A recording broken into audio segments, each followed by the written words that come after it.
Something I was studying not too long ago was a story in the Quran that I find particularly interesting and unique. It's a story that occurs at the end of Surah number 18, Surah Al-Kahf, and it's the story of Dhul Qarnayn. There's a figure, a mysterious figure named Dhul Qarnayn. The first observation about this person is that there is no real understanding of who he was.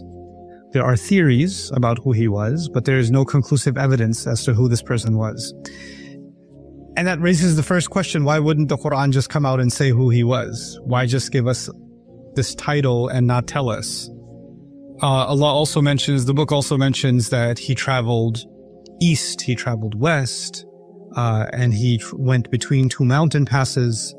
And yet we don't know where this east was and where this west was and where these mountain passes were. And there are all kinds of theories about that, but none of them are conclusive. The point in the Quran, as a student of the Quran, I can tell you the purpose of the Quran is actually to almost emphasize the goal, the objective, and de-emphasize all the details. Like the Quran goes out of its way to take attention away from certain things. The human tendency is we want to know everything.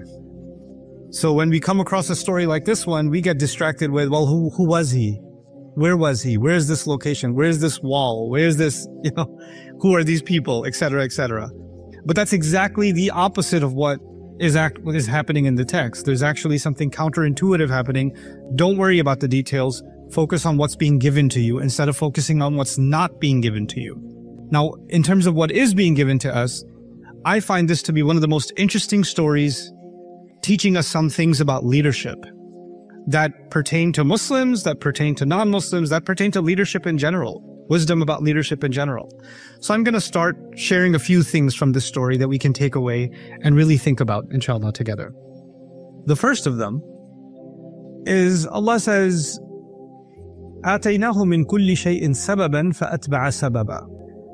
God says He gave him all kinds of sabab. Sabab means a means to an end. Sabab actually in Old Arabic was also used for a rope. And quite literally, a rope is a means to an end. Right? The rope in a well is a means to get to the bucket, isn't it? So sabab refers to what you can call resources, because resources are a means to an end. So for our convenience purposes, we'll translate the word sabab as resources. So now God is saying that God gave him all kinds of resources. We'll learn about some of them soon.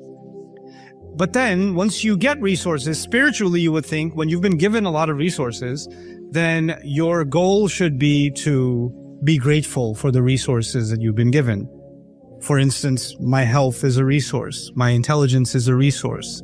My income is a resource. These are all gifts from God, and therefore I should just be grateful. The spiritual reaction to these gifts should be gratitude. But instead of highlighting gratitude, Allah highlights something else here. He says, فَأَتْبَعَ سَبَبًا. So He put those resources in use for more resources. So He actually followed the resources He was given to build even more resources, or to put them to full use. In other words, if you want to think about this in modern terms, He had assets and He invested those assets. He had resources and He invested further those resources. That's what He was doing. Now this sounds like it's almost materialistic. Don't you have enough? You should be grateful for what you have. Why are you doing any more than what you have? Why are you interested in growth? Why are you interested in building more and more and more and pursuing more resources? You find the answer to that elsewhere in the Quran, where Allah says about Dawood, there's few people in the Quran that are extremely wealthy and powerful, right? So there are figures in the Quran that are very poor and powerless. And there are figures in the Quran that are very wealthy and powerful, and Dawood is one of them. Wealthy and powerful. He has kingdom, vast kingdom. And Allah says something interesting about Dawood. He said, "I'malu ala Dawuda shukra." Do gratitude. Instead of saying be grateful, He said do gratitude. What that means is the power, the wealth, the resources that he was given, the influence that he was given, when he was using that influence to create more positive change, to do more, he was actually doing an act of gratitude. Now let's step back before we go any further in the story. The principle here is that I have been given certain talents in life. I've been given certain opportunities in life. I've been given certain pathways in life that have been made open for me. If I am to make the most of them, think of each one of those opportunities, those resources as an investment, and I make the most of them to do more good for myself and to do more good for others around me, then I'm actually doing an act of gratitude. If you have a brilliant mind and you're not putting it to use, you're ungrateful. If you have incredible, business acumen and you're not putting that to use, you're being ungrateful. Gratitude is actually about maximizing what I have and really putting it to work. Even if in the world of business and material resources, as is the case of Dhul Qarnayn, we're not just talking about giving charity. He's interested in just going out there. Now, so what do we find? فَأَتْبَعَ سَبَبًا حَتَّى إِذَا بَلَغَ مَطْلَعِ الشَّمْسِ. Actually, even before that, Maghrib al-Shams. So he reaches the west. And when he gets there, he finds that there's a people here. And when he meets these people, قُلْ لَا يَا ذَا الْقَرْنَيْنِ إِمَّا أَن تُعَذِّبْ وَإِمَّا أَن تَتَّخِذَ فِيهِمْ حُسْنًا. He meets these people, he's never met them before. He's in a new civilization. He's going somewhere he's never gone. In other words, he doesn't know if he's going to find wealth. He doesn't know if he's going to find death. He doesn't know if this is going to be a failed venture and he'll find nothing. He doesn't know. He's just going out there. What we do learn about this person is he actually has a kingdom. We do learn that. He's a king. And a king has defined borders, doesn't he? But the Quran is clearly saying he left his borders. He left. He went somewhere else. In pursuit of, and the Quran also tells us, in pursuit of what? In pursuit of resources. In pursuit of more resources. And then when he goes out there, he meets these new people. And now they're he's engaging with them. Some of them come to him and they see obviously that he's a king and they're trying to impress him. And obviously the people who try to impress him first, probably politicians. So they go and they try to put in a good word to see if they can get some favor. And he issues a policy. It's a pretty amazing policy. He says, أَمَّا مَنْ ظَلَمَ فَسَوْفَ نُعَذِّبُهُ وَأَمَّا مَنْ آمَنَ وَعَمِلَ صَالِحًا فَلَهُ جَزَاءً الْحُسْنَى وَسَنَقُولُ لَهُ مِنْ أَمْرِنَا يُسْرًا. He says, okay, so I've come here. I'm claiming this territory. And it doesn't matter how much you impress me with your speech, whoever does wrong will be punishable.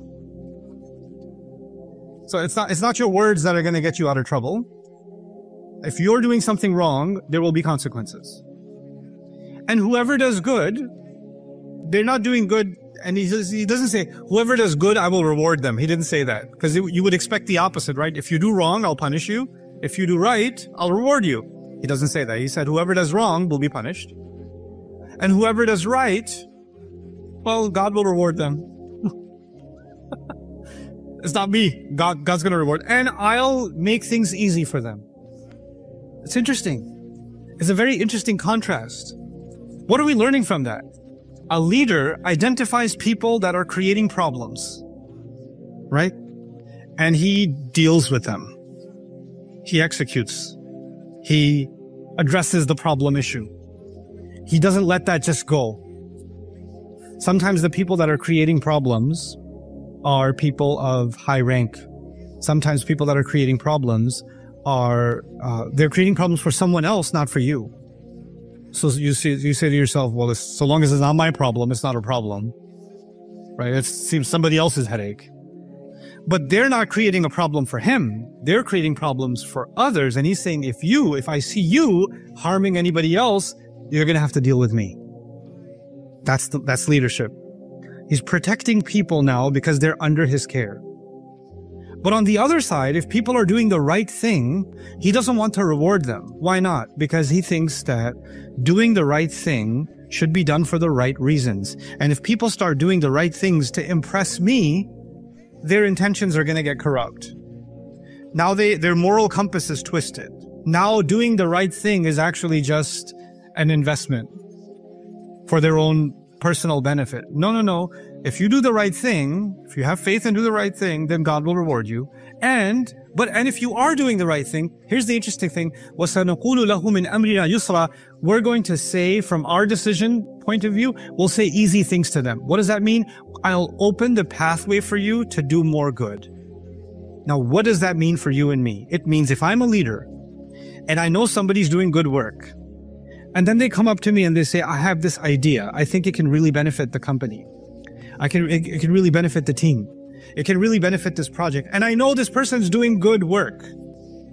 Then I say, I'm going to let you try it. Let's give it a shot. Maybe it'll work. Maybe it'll fail. But you know what? The fact that you are sincerely doing good work allows you enough merit that this is worth a shot. Now, the problem is, I was saying this informally before this gathering. I run a company, and that company's gone through downsizing and upsizing. It was bloated at one point. It was smaller at one point. And I've had all kinds of interesting experiences in business. And one of the business challenges in any organization that gets big is that it becomes less flexible. It has multiple departments. Every department has its own group. Every group has their own egos, because we're all human beings, right? And when somebody is in a, and then there's a hierarchy. So if I'm at the top of the hierarchy, then there are my executives and the managers and whoever else. And there's a pyramid, and I'm the pharaoh on top of the pyramid, right? I'm the pharaoh on top. If somebody at the bottom, some intern, somebody has a good idea. They have a good idea.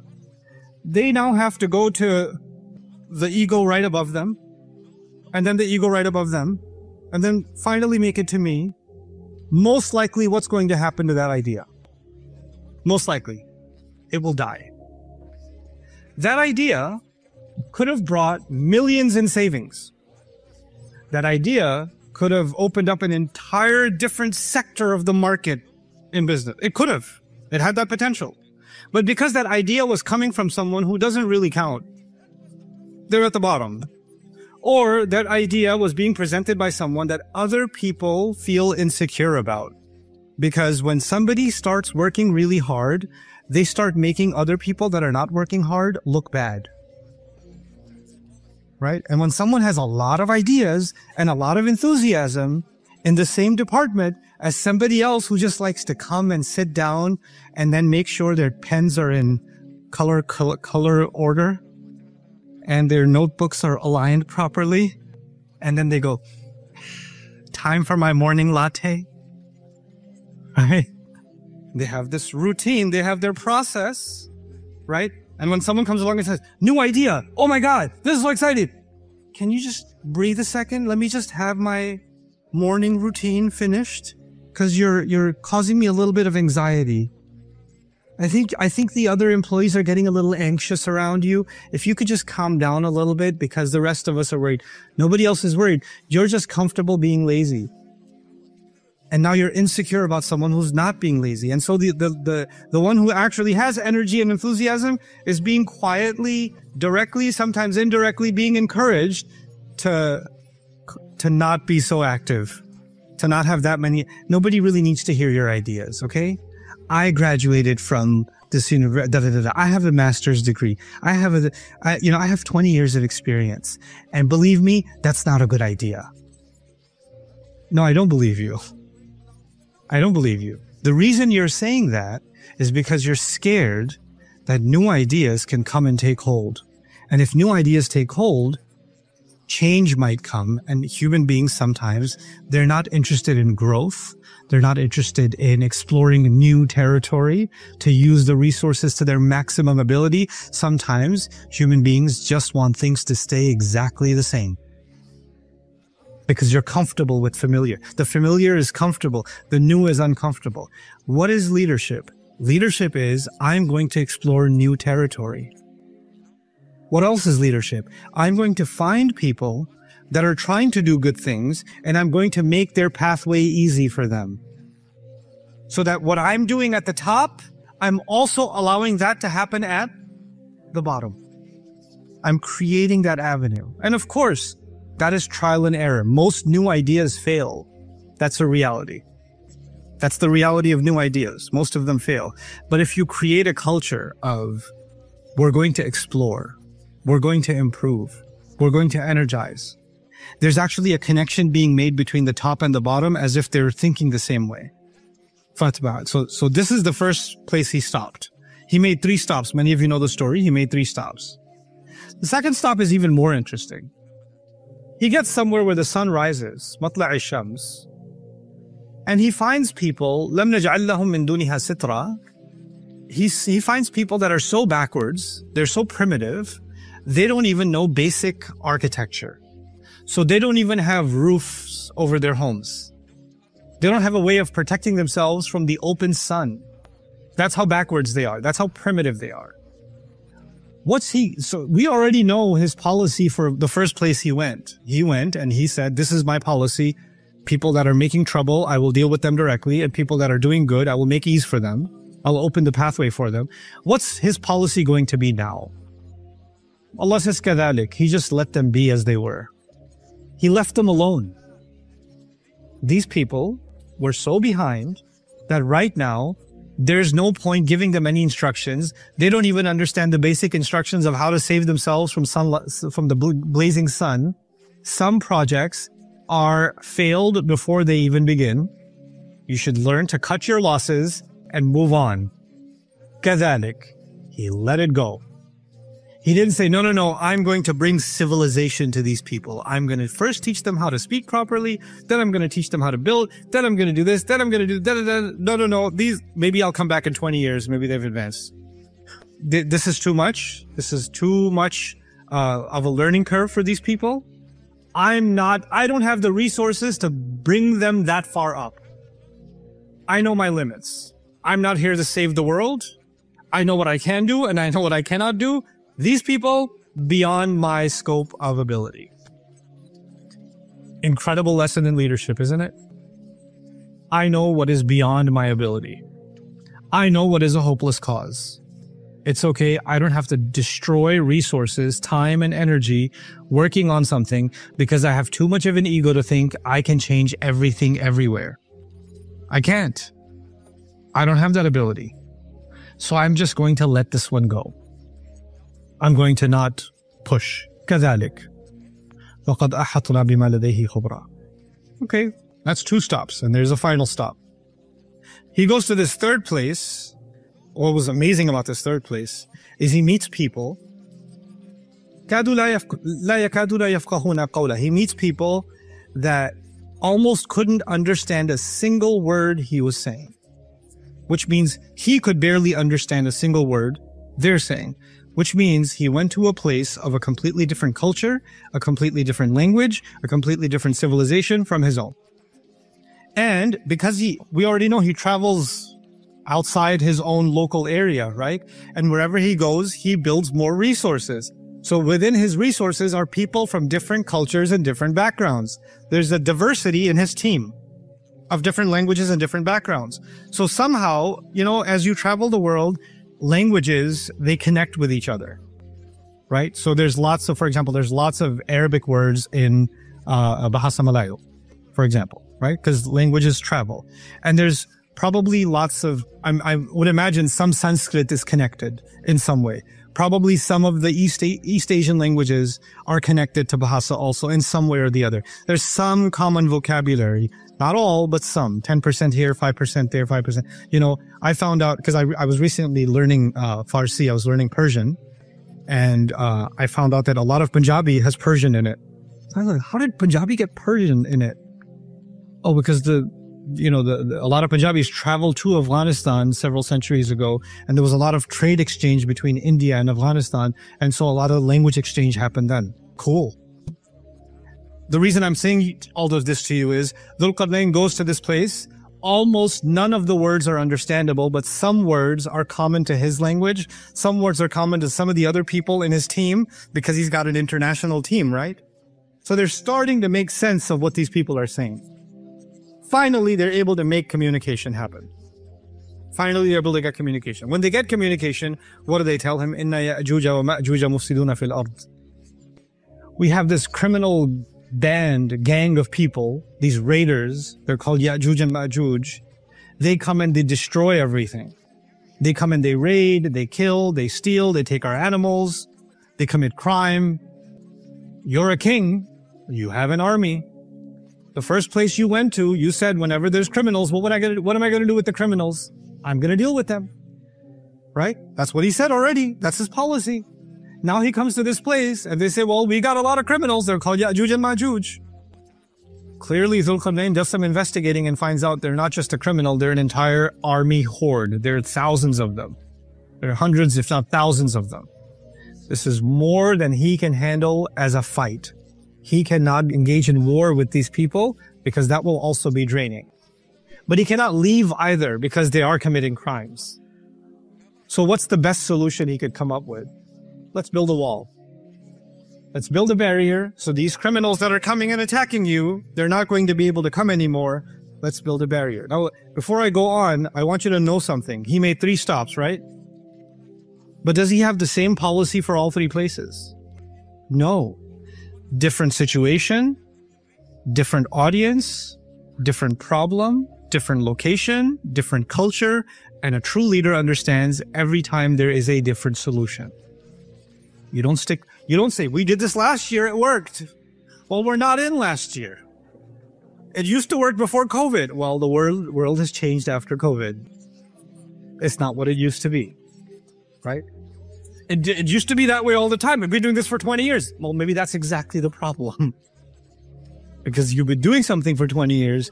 Some of that might still work. Some of that might no longer work. You need agility.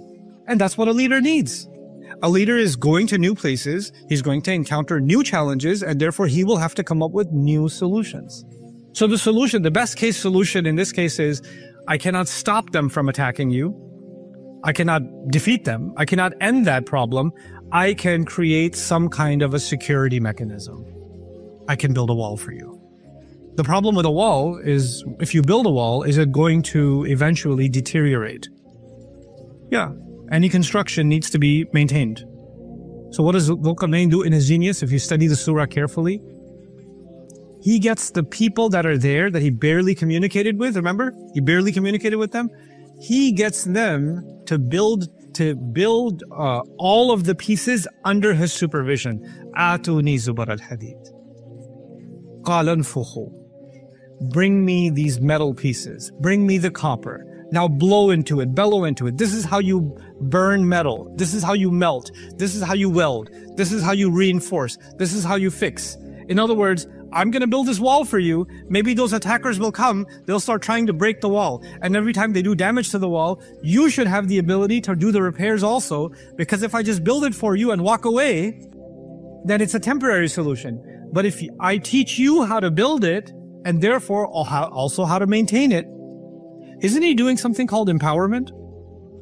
Isn't he doing something called training and development?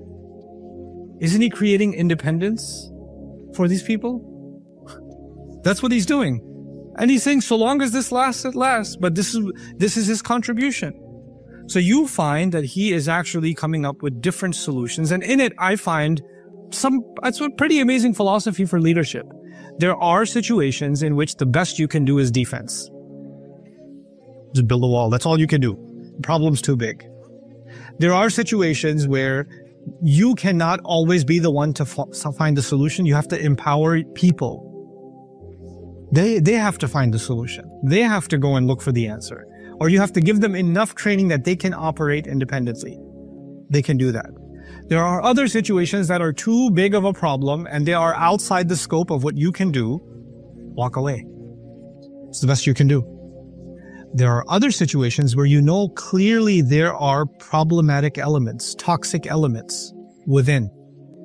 And it is your responsibility to identify them, to investigate them, and to deal with them accordingly. And then as a leader, I'm working backwards. It's your responsibility to find people that actually are doing good work and that have good ideas or can move things forward, can move the needle forward. And when it doesn't matter what rank they come from, what degree they have, what level of the organization they're in, there needs to be a culture in the organization, any organization that wants to flourish, where people that are doing something good, the path for them to pursue that potential is opened. سَنَقُولُ لَهُ مِنْ أَمْرِنَا يُسْرًا. The path needs to be opened. And when that happens, people feel truly invested. Now that I've shared some things from the story with you, now I'm going to wrap this up, inshallah, and share some personal experience with you. Bi'idhnillah. Some things you only learn the hard way. So there's studying Quran is the easy part. Life lessons, now that's the hard part.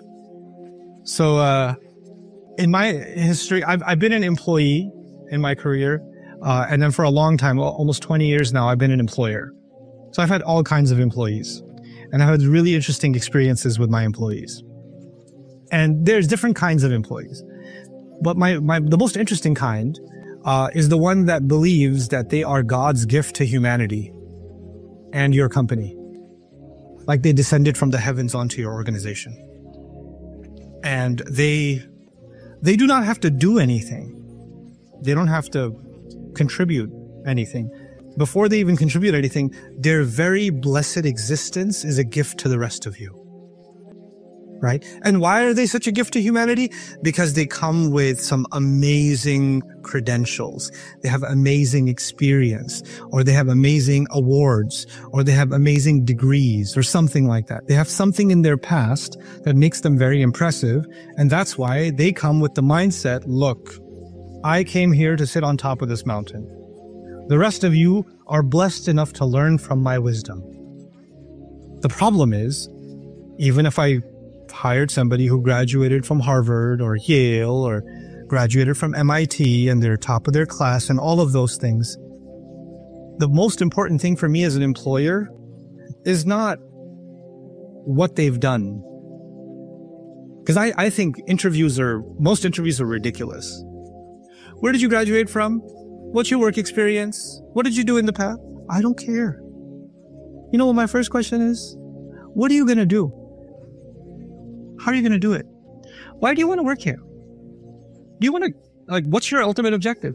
If they say, I want to bring my past experience to benefit this organization, in my head, the interview is already over. No, because you're thinking you're coming to benefit.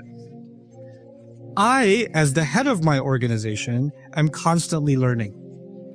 I need people with me that have the mindset they're constantly pursuing, constantly learning, constantly adapting, constantly pushing forward, growing. They're not there to get settled in a certain rank, in a certain position. They're not there to teach everybody else. They are there to learn first, learn and absorb first, and then grow. Grow themselves, help other people around them grow. Growth is key. Growth is key. Adaptation is key. Flexibility is key. And so the most amazing team members I've ever had are people that are just eager to learn.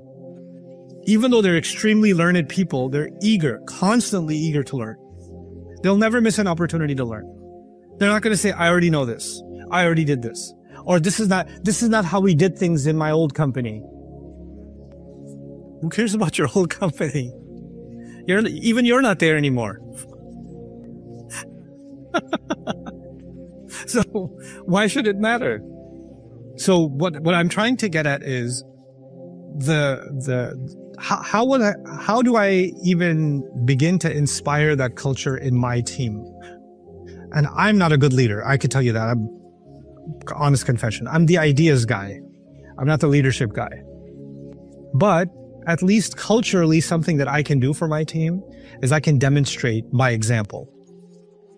So what I do in my work, I challenge my team members to find if any of them is more serious about learning and growing than I am.